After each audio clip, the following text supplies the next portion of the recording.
Mapagpalang umaga mga kapatid. Tanong ko lang, may kahit anong ideya ka ba sa pagkakatatag ng ating church? Kung wala pa, baka naman pwedeng i-silent mo muna yung cellphone mo at makinig ng taimtim. Okay na?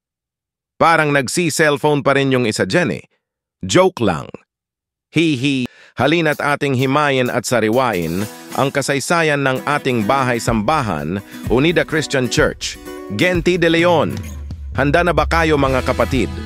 Can we shout hallelujah bago ako magsimula? 1, 2, 3, hallelujah! 1986.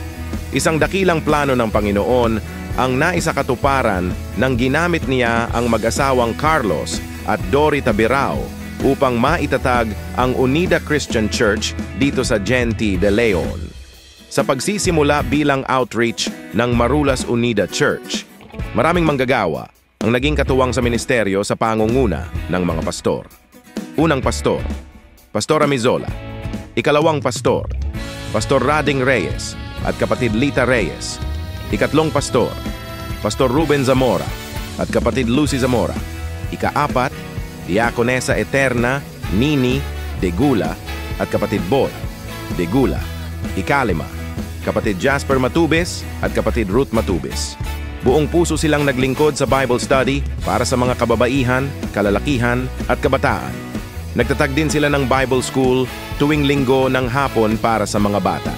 Ang mga naging guro ng Sunday School at VBS o Vacation Bible School, kapatid Thelma Lagman, kapatid Malu Aguilera, kapatid Melody Tiquia, kapatid Lita Reyes, Diakonesa Lea Zamora, kapatid Oli Ignacio, kapatid Girly Tiquia, kapatid Nani Reyes, kapatid Joel Sadsad.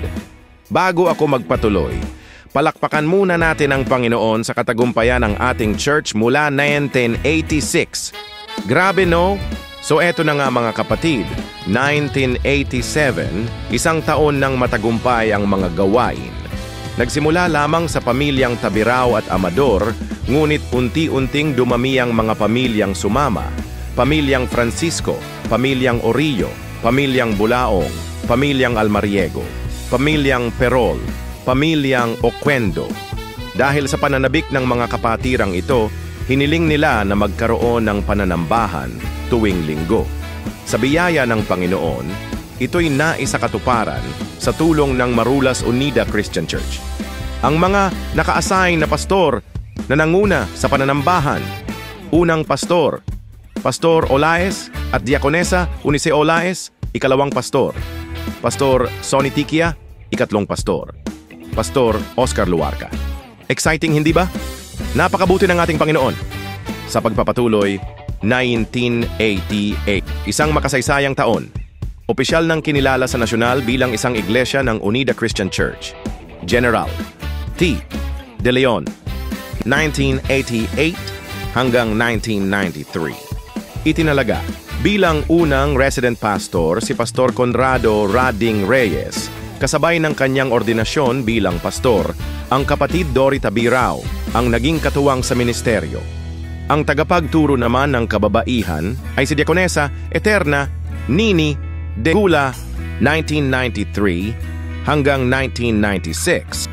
Pastor Prestigio Cahigal at kapatid Malu Cahigal ang hinirang na manggagawa katulong ng pastor, kapatid Dori Tabirao, 1996 hanggang 1999. Pastor Ruben Zamora at kapatid Lucy Zamora ang nagpatuloy ng gawain katulong ng pastor, kapatid Dori Tabirao, 1999 hanggang 2005. Muli tayong pinangunahan ni Pastor Conrado Rading Reyes at kapatid Lita Reyes, katuwang si kapatid Dori Tabirao. Dumating din upang maglingkod ang pamilyang June at Nora del Rosario kasama ang kanilang mga anak.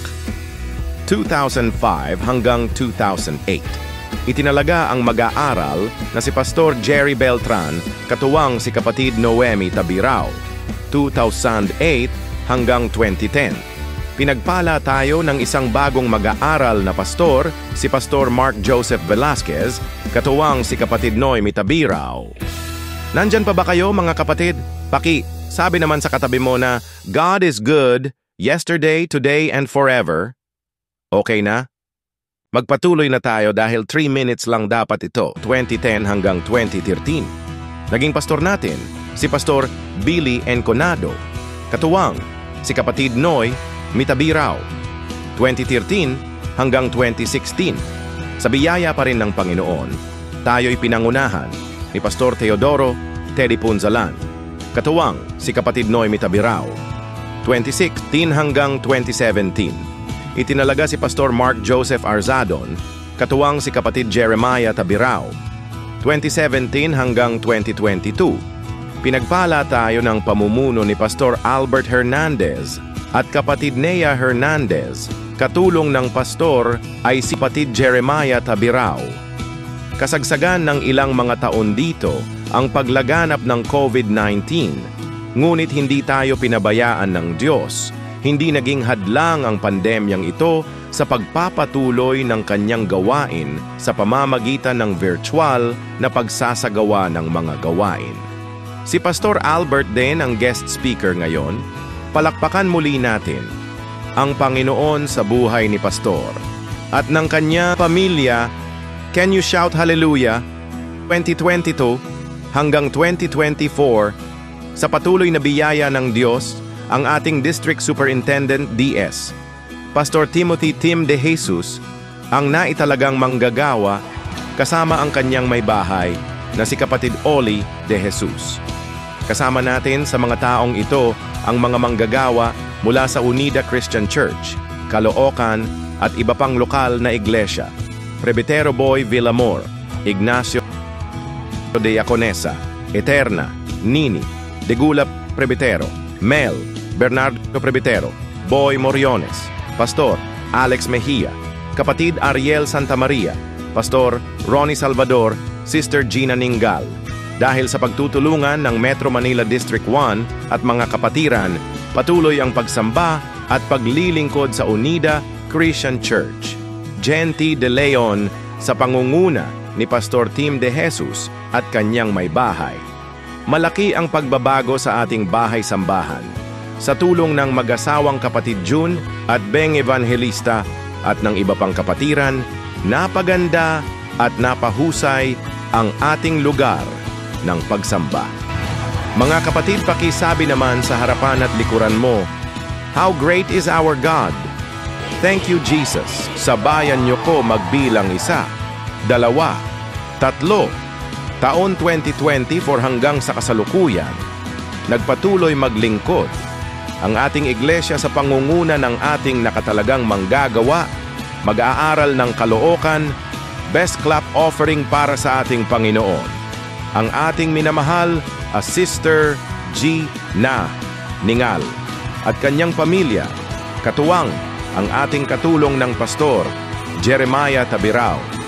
Nagpatuloy pa rin ang pagawain ng ating church sa tulong pa rin ng ating Pastor Tim at kapatid na Oli. Mapapansin natin, mga kapatid, ang mga improvement ng ating church, 5 segundo para iikot ang mga mata sa ating church. 1, 2, 3, 4, 5. Palakpakan natin ang ating Diyos ng buhay dahil hindi pa dyan nagtatapos ang pagawain ng ating church. Patuloy nating ipanalangin, pananatili at pagtayo church. Katuwang natin ang bawat naitalagang manggagawa sa pagpapaganda at improvement ng ating church. Ang ating mga matibay at hindi umiidad na mga elders na nanatili noon hanggang ngayon. Praise God sa mga buhay nila. Kapatid Angelina, Helen Francisco, kapatid Elsie Tabirao, kapatid Dodo Tabirao. Ang ating presidente ng kababaihan, walang iba, ikaw na, kapatid na Mary Ann Lagansua. Disclaimer lang, masaya lang. Siguro, pakinggan ang aking pagkikwento. Ngunit hindi rin biro ang pinagdaanan ng ating church. Ayoko na isahin pa.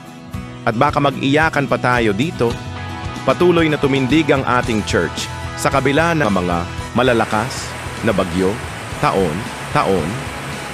pagtulo ng tubig sa bubong, walang katapusang pagkalampag ng ingay ng mangga sa bubong, at iba pa. Sabi ko, hindi na ako magkekwento Hindi. Talagang kumili ko si Lord sa ating bahay-sambahan. Salamat talaga, Lord. Wala kang katulad. Lahat tayo ngayon ay nagpapasalamat, nagpupuri sa pagkilos ng ating Panginoon sa buhay ng bawat isa at ng ating iglesia. Biruin mo yon. 38 years na tayo. Lagi ka pa ring late sa Sunday service. Haha. Kidding aside, ang mga sumusunod ay ang mga naitakda at matagumpay na gawain noong 2020. For hanggang sa kasalukuyan, Communicant Class, Sunday School. Sa pangunguna ng ating Sister G na ningal, katuwang si Kapatid Jarina sa pangangalaga ng ating mga Sunday Schoolers. Chalk Talk Activity, Evangelism. Sa pangunguna ni Pastor Tim, Parents Appreciation ng ating mga Sunday School Schoolers na ginanap noong Disyembre, nagsilbi din itong evangelism para sa mga parents ng ating mga kids. Aktibo ding nakikiisa ang ating youth at kids sa mga district activity, fellowship, mahusay na special number presentation sa pangunguna ni kapatid na Jarina at Sister G na sa mga bata. Matagumpay ding naisagawa muli sa pangunguna ng ating Sister G na ang gawain ng kabataan o regular youth fellowship. Sa ating church katuwang nila, Kapatid Von, Youth President, at Kenneth, Vice President, Kapatid na Mary Ann, sa masarap at walang kamatayang Black Gulaman, at Kuya Mark, Ate Jonella, at Kuya Jeremiah. Ito ay ginaganap tuwing Sabado. Commitment at accountability ng bawat ay patuloy na ginagamit ng Panginoon na katagumpayan ng bawat anak niya. Patuloy muling lumalago ang mga kabataang naglilingkod at paggamit sa kanila ng Panginoon sa pamamagitan ng kanilang mga gift na talent, especially sa makapanindig balahibong dance steps ni Kiela. A youth. Isang hallelujah naman dyan. Patuloy ding lumago ang praise and worship ministry sa pangunguna ni Kapatid Jonella at Von. Ang mga sumusunod na larawan ay mga masasaya at mahahalagang memories ng ating church.